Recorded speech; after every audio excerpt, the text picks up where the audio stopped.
When we talk about progress, we often look at economic growth, infrastructure, or global rankings.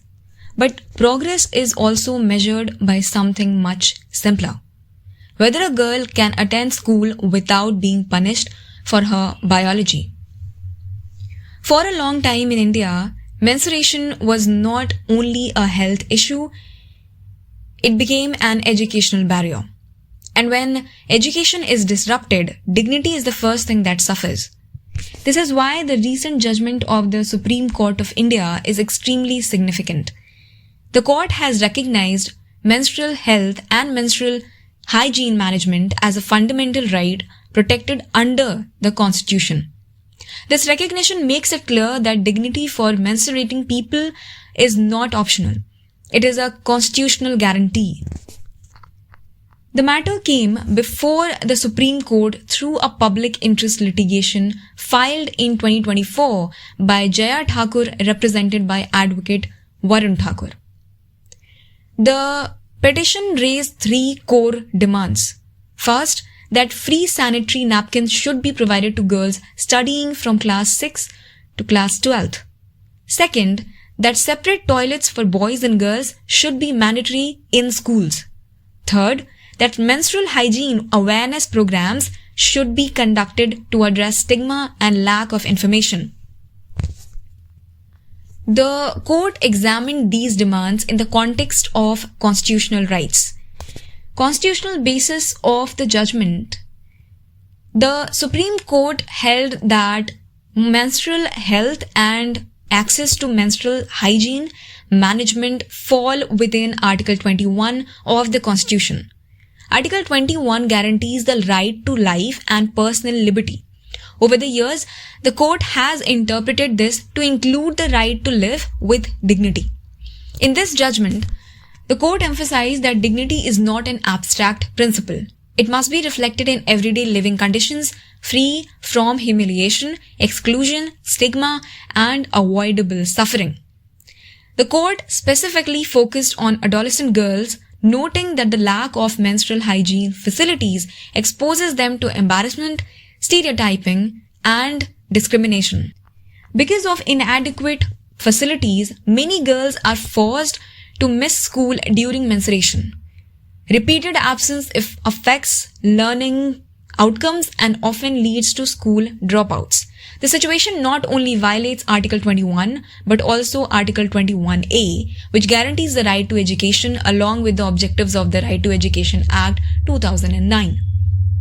Through this judgment, the Supreme Court expanded the scope of Article 21 using a gender-sensitive constitutional interpretation, linking dignity, education, and gender justice. Menstruation, once treated as a social taboo, has now been recognized as a constitutional concern.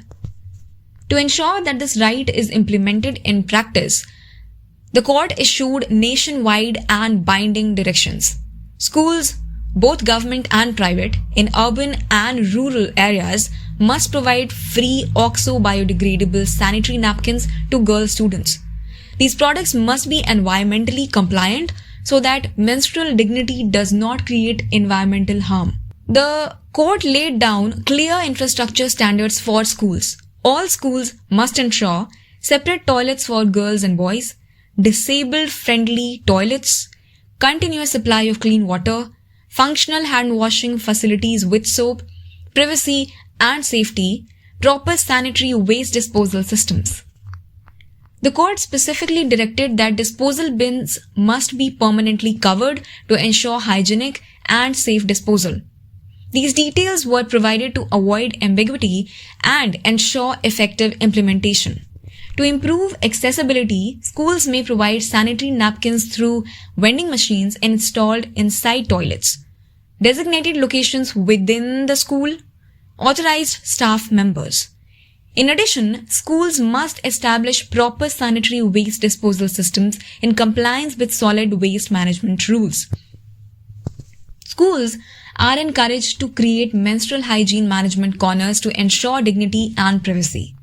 The Supreme Court made it clear that these directions are not advisory.